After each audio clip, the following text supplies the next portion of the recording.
Brought to you by Techno Camon 30 series.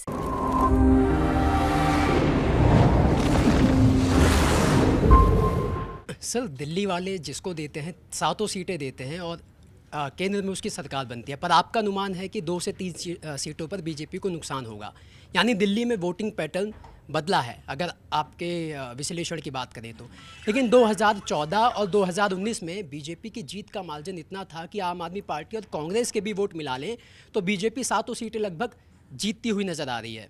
तो आपको क्या लगता है कि 2 से 3 सीटें ऐसी कौन सी हैं जिन पर इस बार इंडिया गठबंधन को बढ़त मिल सकती है? मैं एक सच बात बताऊं, दिल्ली के बारे में मैं इतना कॉन्फिडेंट नहीं हूं। दिल्ली और बंगाल दो राज्य हैं जिनके बारे में मैं समाव इतना कॉन्फिडेंट नहीं हो पा रहा। हालांकि उस शहर में मैं मकान है, लेकिन उतना घूमा नहीं, उतना साधारण लोगों से बात नहीं की। और मेरा एक, जब तक 100-200 लोगों से सड़क पे बात ना कर लूं तब तक मेरे को अंदर से वो कॉन्फिडेंस नहीं आता। वो मैं कर नहीं पाया कई कारणों से। तो अनुमान आपको बता रहा हूँ, सुनी सुनाई है, आंखों देखी नहीं है। आंखों देखी सिर्फ इतना ही कि दिल्ली में चलता हूँ, आपके ऑफिस जाने के लिए दिल्ली से होके आया हूँ, लेकिन वो सड़कों की इतनी बड़ी बात नहीं है। जो देखिए, दिल्ली में 20% वोटर ऐसा है जो विधानसभा चुनाव में आम आदमी पार्टी को वोट डालता है, लोकसभा में बीजेपी को वोट डाल देता है। तो चैलेंज क्या थी? चैलेंज आम आदमी पार्टी के पास ये थी, कांग्रेस का बहुत छोटा आधार है दिल्ली में। आम आदमी पार्टी के पास चैलेंज ये थी कि अपने 20% जो वोटर जो इधर उधर होने वाले हैं उनमें से आधों को मना ले कि भैया इस बार लोकसभा में भी डाल दो ना वोट हमें। ये चैलेंज थी।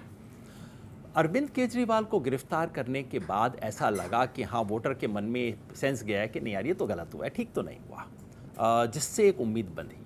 अरविंद केजरीवाल बाहर आए, उससे ये संभावना बढ़ती दिखाई दी। मगर ये मैं आपको सिर्फ टीवी और अखबारों की बातें बता रहा हूँ। उसके बाद स्वाति मालीवाल वाली कंट्रोवर्सी हुई। अब वो कंट्रोवर्सी कहाँ तक लोगों तक पहुँची मैं नहीं जानता। कई चीज़ें ऐसी टीवी के पर्दों पे रह जाती हैं, नीचे पहुँचती नहीं है लोगों तक। लेकिन रंग में भंग पड़ गया एक तरह से। वो जो कैंपेन जिस तरह से चलना चाहिए था वैसा कैंपेन नहीं चल पाया।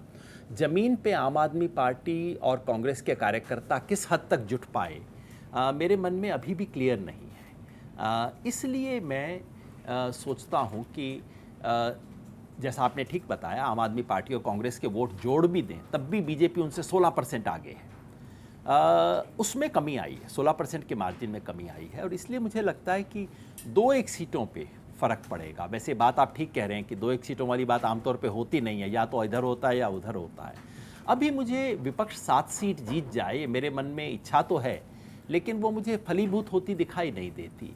2-1 सीट विपक्ष निकाल लेगा, जो मैं सुन रहा हूँ, सुनी सुनाई बातें हैं केवल। एक तो महाबल मिश्रा जी वाली सीट है, वेस्ट वहाँ पे है।